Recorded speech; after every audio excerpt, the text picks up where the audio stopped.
Support coverage of your community. Contact us for more info. Now from the TV Cadillac Studios, this is Local Edition. Hello and thanks for watching this Local Edition. I'm Eric Watilla. Well, last week we saw some of the worst summer weather we've seen in years. Almost a week later, the aftermath of the storms are still visible.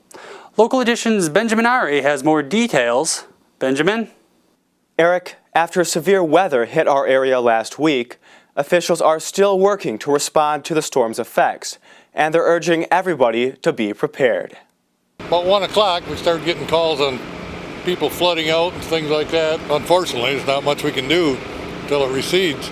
The most major concern for area residents was flooding, a challenge that officials tried to respond to as quickly as possible.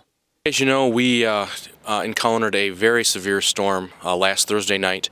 The storm included high winds, possible tornado sightings, and perhaps the most damaging was the severe or heavy amount of rain that we received here locally. Some estimates had it at over 7 inches.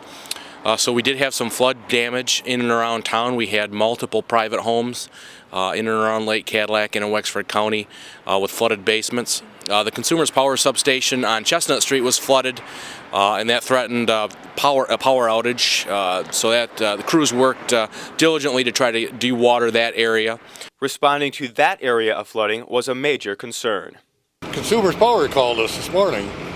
Their lift station was in danger of flooding out, which would have been real catastrophic for the city of Cadillac. So they wanted to borrow some of our pumps, so we came down and started pumping, trying to help them out. It's real close to getting shorted out, I'm afraid.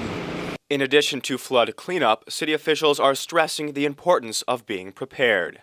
It's very important that families and individuals prepare for emergencies and natural disasters. Many people find themselves unprepared when they're overwhelmed by a natural disaster, and there are so many things that can be done to prepare in advance, and there's so much information available for individuals and families. It's good to have a preparedness plan.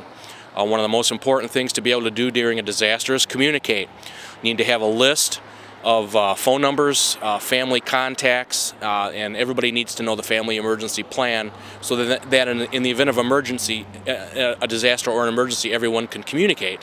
One group prepared to help if needed is the American Red Cross.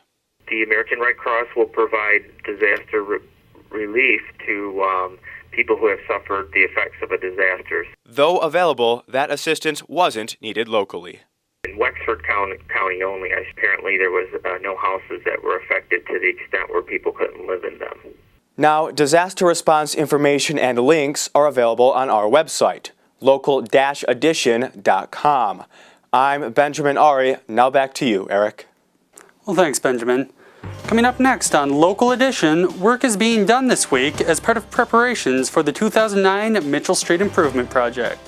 More details coming up next. Stay with us. Once they've outgrown their toddler seat, they're still not ready for adult safety belts alone. 4'9" is the magic number. Until then, kids need a booster seat. Make sure your little pumpkin gets there safely. Visit boosterseat.gov. And welcome back to Local Edition. I'm Eric Watilla. Well, as part of the 2009 Mitchell Street Improvement Project, core samples are being taken at intersections along Mitchell Street over the next few days. The samples will be used to determine the installation requirements for the new traffic lights that will be installed as part of the project.